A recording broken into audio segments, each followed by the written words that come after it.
ارحب وترحيبة بنبثها حصرية عند بشعلة تراحيب الحفل منشورة. جده محمد لا جات المعضلة طرقية، راعي الشورى ليا من قلة واهل الشورى. شاعر كاتم صدى قدراته الشعرية، لين يجهرها ويفرح بلقى جمهوره. هرحب وترحيبة بنبثها حصرية عند بشعلة تراحيب الحفل منشورة. هذا اخو حسنا وله جراحه المحمية، يوم طيب البعض في ذا الزاوية محصورة. نسل ابوها اللين ومسمنه وابن اخيه، ايه عبد الله مثبت بالمراجل سورة. جده محمد لا جات المعضلة طرقية، راعي الشورى ليا من قلة واهل الشورى. هالقصايد تفخر ليا من حضر قارية، والبلاوي تخضع ليا من تقدم دورة. ولا خمني رفاهد يا قل منهم زيا، لا احتمل ميقاف خلى المعسرة ميسورة.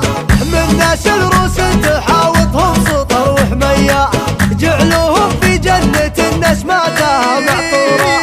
هالكرم والطيب والفزعات والغارية، والفعايل والمراجل عندهم مخبورة.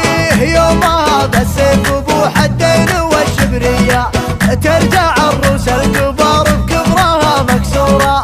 من سلايل لابت تقهر بها معادية، لابت الدعجان بأهل المرجلة معمورة.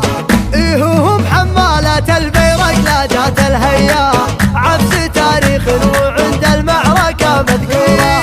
فالختام ابشر بجزل الوزن والقافية، وابشر بفزعة شجاع رايته مشهورة. شاعر كاتم صدى قدراته الشعرية، لين يجهرها ويفرح بلقى جمهوره.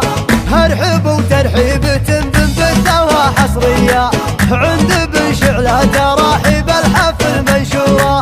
هذا اخو حسنا وله جراحه المحمية، يوم طيب البعض في ذا الزاوية محصورة. نسل ابوها اللين ومسمنه وابن اخيه، ايه عبد الله مثبت بالمراجل سورة. جده محمد لا جات المعضلة طرقية، راعي الشورى ليا من قلة واهل الشورى. هالقصايد تفخر ليا من حضر طارية، والبلاوي تخضع ليا من تقدم دورة. ولا خمني رفاهد يا قل منهم زيا، لا احتمل ميقاف خلى المعسرة ميسورة. من ناس الروس تحاوطهم سطر وحمية، جعلوهم في جنة الناس ماتها محفورة. هالكرم والطيب والفزعات والغارية، والفعايل والمراجل عندهم مخبورة. يومها بالسيف ابو حدين والشبرية، ترجع الروس الكبار بكبرها مكسورة.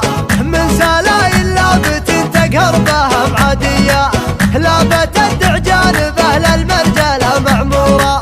إيهم حمالة البيرق لا جات الهيا،